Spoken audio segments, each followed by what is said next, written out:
Hi there everybody, welcome back to the Gear Shed. As promised, I'm going to do a little quick rundown of what equipment I am thinking of taking into the Tour de Mont Blanc. Just give you a quick recap. Going in about 2 months time. It will be end of June, start of July is when we're going to be doing the actual walk. So hopefully this gear layup will reflect that, fingers crossed. What I'll do is I'll go through and talk about each little bits and pieces. I'll try and be as kind of like descriptive as I possibly can in the time I'm going to do this in. Give you an idea of my thoughts behind it. So obviously you're not all going to agree on what I'm going to take and whether that's good or bad or whatever. There are probably some other things that I might want to add or subtract or change as we go along. So this is possibly not ideally the be and end all of my kit list, but it will give you an idea of my thinking where I'm going with it. So I've got the old camera on a tripod today, so hopefully things will be a little bit less seasick than normal. So we're going to start first up with the pack I'm taking. So I've decided to go with the Brs Buttermilk 55 that I got. If you looked at some of my other videos, I've done a kind of a first review of that and then talk a little bit about some of the mods I've done on it. The only other things extra I've done, which I haven't done a video about, is I've added these little pads on the end of the hip belt. Because what I was finding is that because the hip belt was sort of finishing just here, these buckles are kind of digging into a little bit. So I've just sewn on these little Spectra pads. I've got a little bit of close-air foam there from an old bed roll in there. That's just to give it a bit more comfort. That seems to have done the trick.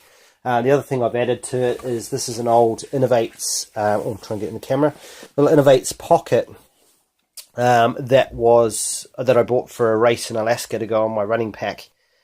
And it turned out that the fittings that were actually sewn on this were for newer packs. Mine was an older pack and it didn't fit, so it kind of got thrown in the back of the cupboard.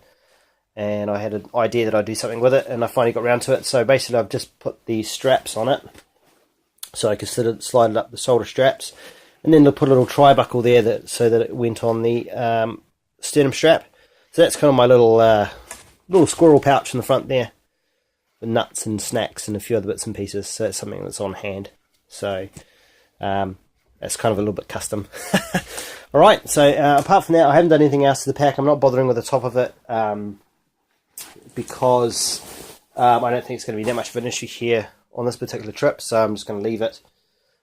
Weight wise, it's actually knocked the weight down when I did the modifications to the, if you look at my other review, modifications to the back panel. So it's now just got a foam back panel in it, and that makes it 1,090 grams. So it's shaved off nearly close to half a kilo, give or take a bit. It's probably about 400 and something grams it's taken off there, so that's made a big difference to it. But yeah, I'm happy with it now. It's comfortable. It seems to do the job quite well for the weight that we're carrying it. So that's the one I'm taking. I've made a decision. We're going to run with it.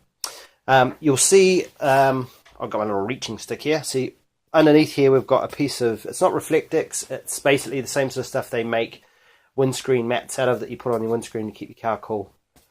Or windshield if you're from the States. So it's just a lightweight, very thin foam with sort of reflective backing on it with a plastic coating on there to give it some durability. Now, the reason I'm taking that is I am taking a NeoAir X-Lite, Thermos NeoAir X-Lite here. I don't bother with the stuff sack, leave that at home. I just put that in the bottom of my pack, basically, inside a plastic bag.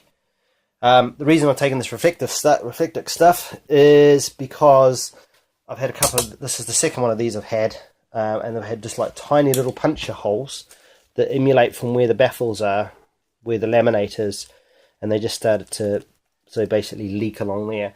So this is the second one of the NeoAirs. I've also had a NeoAir Trekker do the same thing from brand new. This, yeah, so that's kind of why I'm taking the Reflectix, just to kind of protect it a little bit, and also to give me a fallback if this fails in the middle of the night. I'm not just laying straight on the ground then. So the Reflectix stuff itself, that weighs 130 grams, I think. So I haven't cut it down yet. I might cut it down. I'm probably not going to save a huge amount, so we'll see how we go. This guy here, this NeoAir is a large NeoAir, so that's 470 grams. I like the space. Give me some room. Getting an old bloke, so that like me comfort. So there's what I'm going with. Underneath here, I've got a stuff sack, a steel nylon stuff sack I made myself. Steel nylon. On one side of it is fleece, so you basically use it this way when you're using it, and then you turn it the other way, and it becomes your pillow. It's quite light, it's about 60 grams, so it's not super light, but it's lighter than the air pillow I was going to take. Plus it doubles as a stuff sack, so I can put some of this other stuff in it as well. Okay. Also, this is something that's kind of a maybe take, maybe not take, which is the Exped Schnozzle bag. This and a Thermos repair kit is about 90, I think it's 93 grams, so it's quite heavy. I'm thinking possibly to do away with all this and just make a sail nylon stuff sack with a nozzle end on it, and then do away with it, because it's quite heavy for what it is. Don't really care about the roll top, and it's very flimsy kind of material, so I'm not sure whether I wouldn't definitely rely on it as a dry bag or anything like that. So I kind of like, don't know about that. So that's possibly staying, it's possibly going. I need to blow up my thermorest somehow. Yeah, so we'll see with that. For sleeping, I'm taking my modified Alp Kit cloud cover in a homemade stuff sack, sail nylon stuff sack. This, what I've done at the moment is I've put another 50 grams of down in it. If you looked at my trip to the Brecon Beacons, the last one I put up, the quick overnighter wild camp, it was a bit borderline on warmth. I knew it was possibly going to be like that because it was a little bit underfilled when I brought it, even before I modified it. So I have put another 50 grams of down in it. What I've also done is I've actually unstitched one line of baffling in it, because it had basically channels running down the middle of it, and the channels are really close together, almost like a micro baffled down jacket essentially. So what I've done is I have unpicked every second one of those, so I've now got big massive channels for the down to loft up, and that's made a huge improvement. What I also did is the center seam, where when I'm laying on my side, there would have been a center seam, sewn through seam that would be on my shoulder. I've basically made it like a fake baffle. I gave that material the side and sewn it, so it's made a bit of a baffle material, and that's also improved on warmth. So that's pumped the old cloud cover up a little bit in weight, though. It's 650 grams, so it's still pretty light. I mean, it's not super light, but it's still light for me, and it covers a fair amount of real estate because I'm a big bloke, so it's longer and wider than the standard one.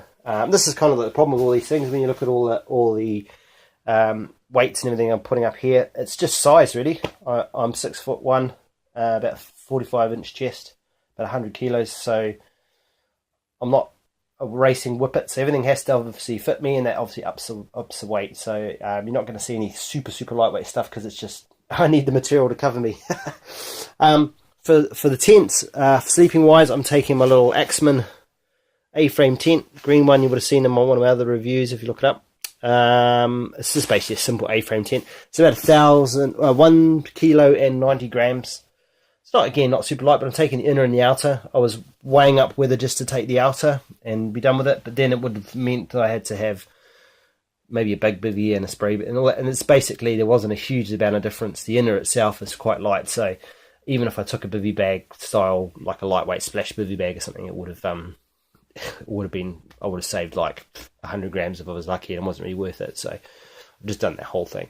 Walking pole wise, I'm going to take me Black Diamond Trail Pros, just a basic model.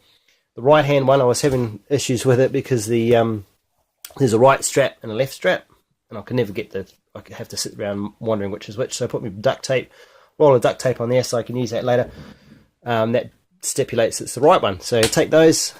There we go. Not super light, but yeah, that's what I've got, so I'm taking it. On my feet, I'm going to take Adidas Candina TR8s.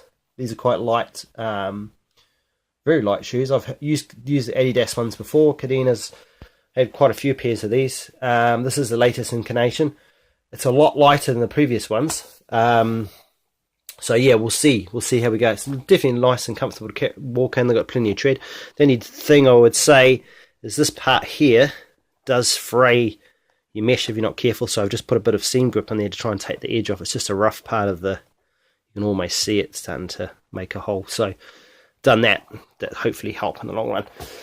So taking those. At the moment, I'm not sure whether I'm going to take any gaiters or not. It will depend on what the weather is like closer to the point.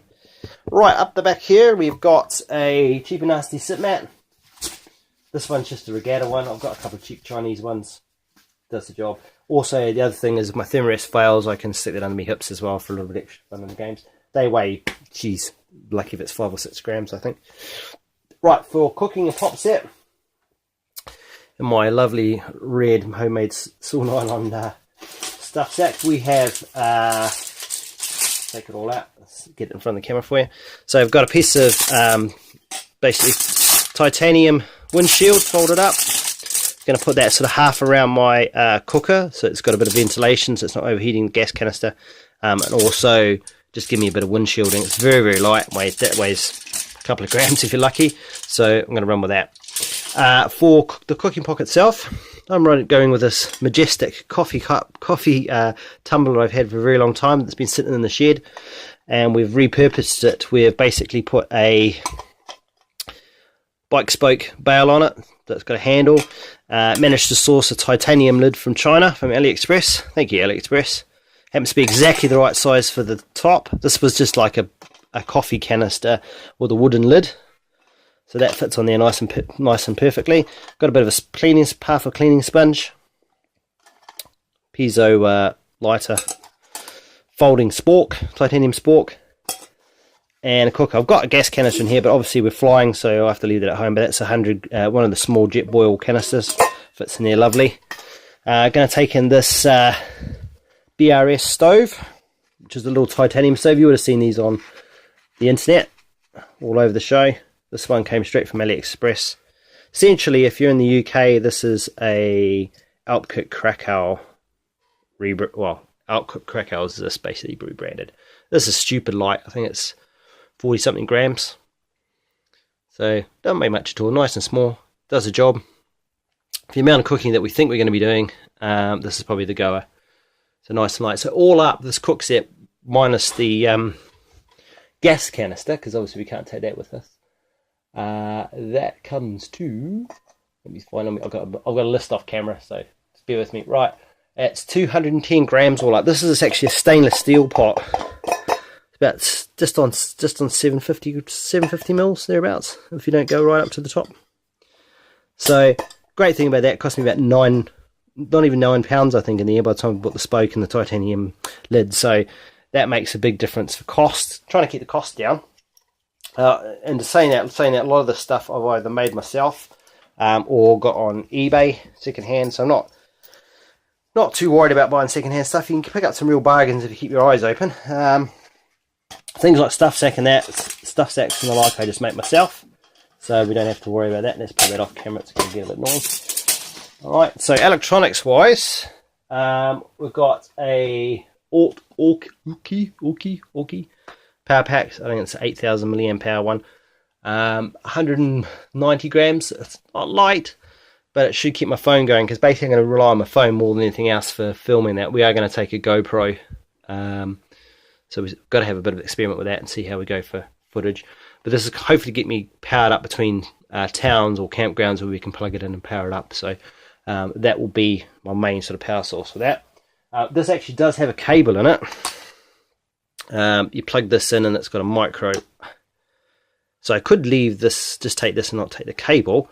But I will be taking a charger, which I haven't got laid out here. So my idea with that, I'll take a cable with me, and that means I can charge my phone, and also if I need to charge my little Mech Army X1 torch simultaneously, because I can plug this into the power pack or the wall or whatever it might be. So it just gives me a bit of versatility. I mean, this guy is tiny, 15 grams. It's my backup light.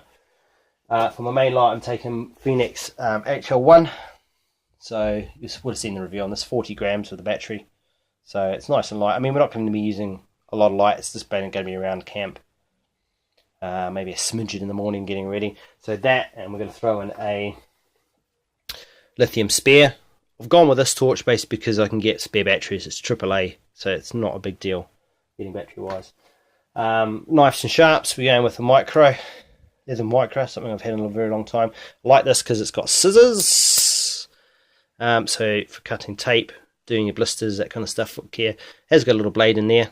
I was thinking maybe also to take a little open. I've got a little open knife as well. We'll see. We'll see how we go. I mean, this stuff has got to go in the hold anyway, so it's not a big deal for walking around. They won't let us on the plane with it. And also, that's all going to go in my little Spectra, my homemade Spectra zip pouch. Just keep it all tidy so I can find it. Only tripod I'm taking is my little very, very old Ultrapod, which I've had since I had a film camera. This is about 20 odd years old, way back into the dark ages. Great thing about this is that it's a tiny little tripod, but you can also lash it to things like your trekking pole and stuff, so that makes it really versatile. Basically, I'll show you. You've seen these around. It's back in the day when this was all you could get. So it works really well. I mean, you can hold it as a handle as well, which does make it quite good for filming. And I've got a little adapter that puts my phone on the top, so take that. Right, water-wise, yet to experiment, but I'm thinking of taking this. This is something I got off from China. The idea with it is that it comes with a couple of little caps here, but you put this into your ordinary bottle, so like a mineral water bottle, or if you've got a bigger bottle, like a Gatorade bottle or something like that. It's got a little valve in the end here, and it just allows you to turn that into a drink system. I generally like my using Camelbacks and the like, but the Camelback's quite heavy. But it's like the Camelback I've got, it's got a couple hundred grams, so it's quite heavy to start with. Whereas I can just use ordinary sports bottles on the way, which I can pick up anywhere, and that just means I can then take this and turn it into a drink system. So we'll see how this goes. This is a work in progress, the experiment. Thinking about taking a spare water canister just in case. It's an old platypus one. Probably take this, probably not. I'm not sure about that. And then I've got my two little pouches down here. I haven't got the full anything yet, apart from this one here. I'm taking a little sports towel. I'm just throwing that in there to give you an idea. And this is the towel I'm going to take. Very minimal, just enough to dry myself. That's all I need to have. So in these two orange pouches, we're going to have my toiletry kit, which I haven't quite finalised yet, and then I'm going to do a little sort of repair kit / first aid kit that has enough foot care stuff in it, so that we've got enough tape and bandages and stuff like that. So doing my feet. I mean, it's not a super full-on wilderness experience, the Tour de Mont Blanc, so there is going to be obviously places where we're out of human contact, but it's not hours and hours and hours in the back of the wilderness. So I'm going to have a fairly minimal first aid kit with a few bits, mainly more towards keeping me going foot-wise, chafing, strains and sprains, basically, that kind of stuff. Right, so let's move the old tripod along a little bit. Oh, sorry. Got this all stretched out on the old marital workbench here, the old queen size bed. So I'm at the moment in a couple of different ideas about taking my guidebook. So the whole guidebook itself is 280 grams, so it's quite a hefty little beast. It's a very good book, but it's got both directions on it. So what I was thinking of doing is I was just going to basically either photocopy them all and put them into like a back-to-back photocopy and laminate them enough so that we've got every day one direction and then leave the book at home, or possibly just rip the pages out and just take the pages in there. I think I might laminate it. We'll see how we go. That should lighten up a bit. Just going to take a rudimentary compass. Not going to be a lot of route finding going on, so that's just going to give us a cardinal direction that's nice and light. With my phone, hopefully I've got enough navigation stuff on there if we really need to. I might revisit that, whether we're going to take I can always take a proper compass. It's not going to make a big difference, but we'll see how we go. We're trying to be lightweight, so that's probably all we're going to really need anyway. Obviously some stuff sacks. These ones here, I'll basically just make them. These are just sail nylon, 38 gram sail nylon stuff sacks. Waterproofing wise, what I'm going to be doing is using basically a double plastic bag system in my pack itself. So I'm going to be stuff like my sleep system, thermarest, that sort of thing. Going to have that in one plastic bag in the bottom of my pack. Plastic bag just rolled up down there, obviously in the stuff sacks. And then I'm going to have a top bag secondary plastic bag inside. So basically the sleep stuff will be demarcated from everywhere else. And then I have a top sleeping bag, top plastic bag with my other stuff in it, my cook set, spare clothes, and that sort of things I'm going to need to get all the time. That kind of just gives me a good two-tier system. Right, so we quickly go on to clothing, spare clothing and like. Generally, I tend to walk in shorts as much as I possibly can. Bit of a learning curve coming to the UK because everywhere walks in long trousers, which it's taken me a long time to find trousers I can actually wear. Usually, coming from New Zealand, it's shorts, long johns works well. Not so culturally acceptable over here. So, but for the Tour de Mont Blanc, we're hoping it's going to be roughly good weather. So for me, if it's anywhere near hot, I'm going to go in shorts because I just cannot cope. Otherwise, I can't do heat with trousers on. So we're going to go with shorts. What I'm also going to do, just to be a little bit cheeky, is take a pair of, I've got them here somewhere, a pair of Pertex shell trousers. And they're going to kind of double as my, as a kind of a wind layer, but also if I need to have a pair of long trousers, I've got them, kind of. You know what I mean? So, waterproof wise, we're going to run with my old trusted OMM Cypher jacket. It's probably getting near the end of its life now. It's getting pretty old, but it's nice and light. It's 237 grams. It hasn't got a lot of pockets, which I like. Like the colour, like the fit. So we're going to run with that. Over trousers, I've had to invest in some new over trousers. My old ones are a bit stuffed. And I've gone with these cheap higher state ones. Generally, I go through like 3 jackets to 1 pair of over trousers. They seem to last me forever. Maybe it's because the whole New Zealand idea of not putting them on unless it's absolutely the last possible possible thing. But those are fairly light, actually. They're just on, I think it's 190 grams for my size extra larges. And they're basically a coated, waterproof, breathable PU with like a matrix pattern on the back to kind of give it a little bit of protection. Quite light, quite crinkly, as you can hear. They've got good zips on them, some Velcro. They're designed for running. High State's like a running brand. It's not top of the range, but for me, that's all that's going to be perfect for me, really. Warmth layers, I'm taking my Montaigne Prism jacket. It's 430 grams. Quite hefty, but it's my fail-safe layer, basically. It's made of Primaloft, so you're not going to have too much worry about getting wet. I can use it as a windproof, that sort of thing. It's fairly robust. I don't have to worry about getting it damp, so I can run with that. Now, most of my outer layers and my mid layers and some of my base layers all have hoods on them. So because I basically just don't take a hat, I just hood up. And that just means I don't have to carry a hat, don't have to find a hat. If I need to put have a bit of extra warmth, I just pop the hood on. Really like my hood, so that's where I'm going with that. So that's why if you don't see a hat, that'll be why. So that's kind of the only major warm layers I'm taking. Let's smooth these out of the way. For the rest of my clothing, as I said, I will be wearing my shorts. What I generally do walk in is I have some like compression shorts underneath a pair of other shorts. And my plan is to have 1 pair of trekking shorts. I'm going to probably buy a pair of Montaigne ones, stretchy with pockets in that, so they look a little bit more less like I'm running around the place. And I can use those for when we're going around town, on the plane, that kind of stuff. So I usually wear these underneath to minimise chafing. I always end up with a bit of chafe there, so these are just cheap ones, some littles, not the end of the world. As long as I've got no seams or minimal seams on them, it's the way to go. A buff, I'm not a really big buff fan, but I'm kind of think I'll take one. See how we go. Don't really use it, but I think it might be useful for, use as a hanky or something like that. So some of the things I'm sort of pondering about, I like taking my arm warmers. They're quite a handy piece of kit. So I just wear a standard wicking t-shirt.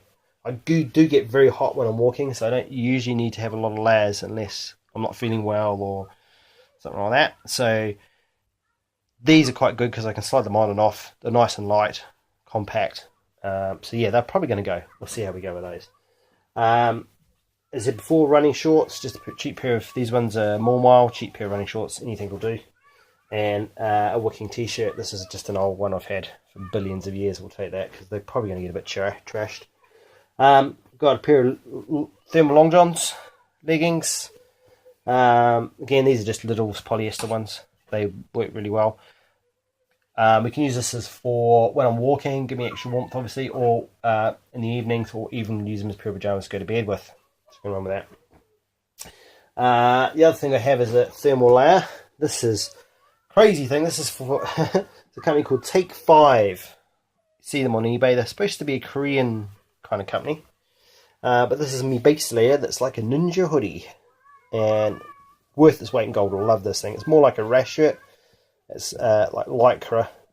It's fairly warm. Like as I said, I do overheat, so this kind of regulates my temperature quite well. It's quite fitting, so not something you want to walk around town in on its own.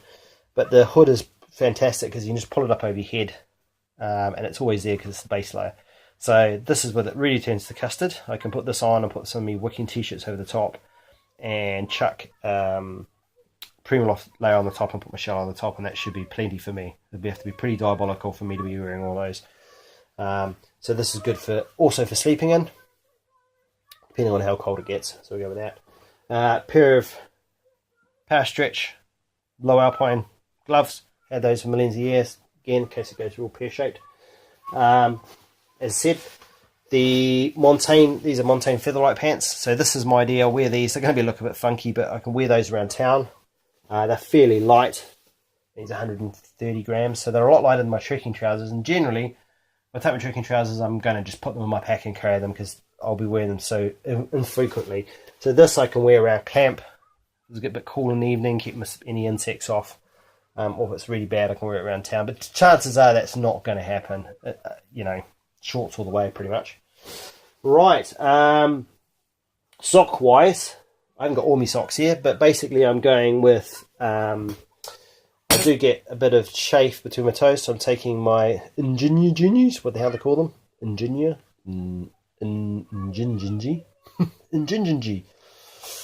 5 fingers. I do like my 5-finger toe shoes, so I've got about 3 pairs of those, and so I've got some socks. So I'm going to wear these first, and they'll minimise any chafing. I usually get a bit of chafing in between my toes from time to time, so we'll take a couple of pairs of these.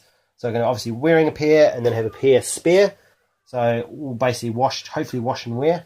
And then sock wise, I've got a couple, mainly like to use merino.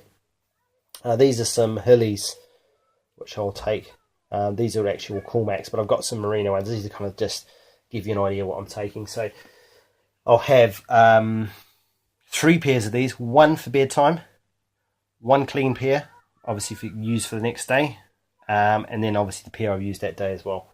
So I find the biggest thing is just to maintain. We're going to be on our feet for like 10 days, so it's making sure that we've got some pretty bomb-proof foot care, essentially, that we're not going to succumb to too many blisters and things like that.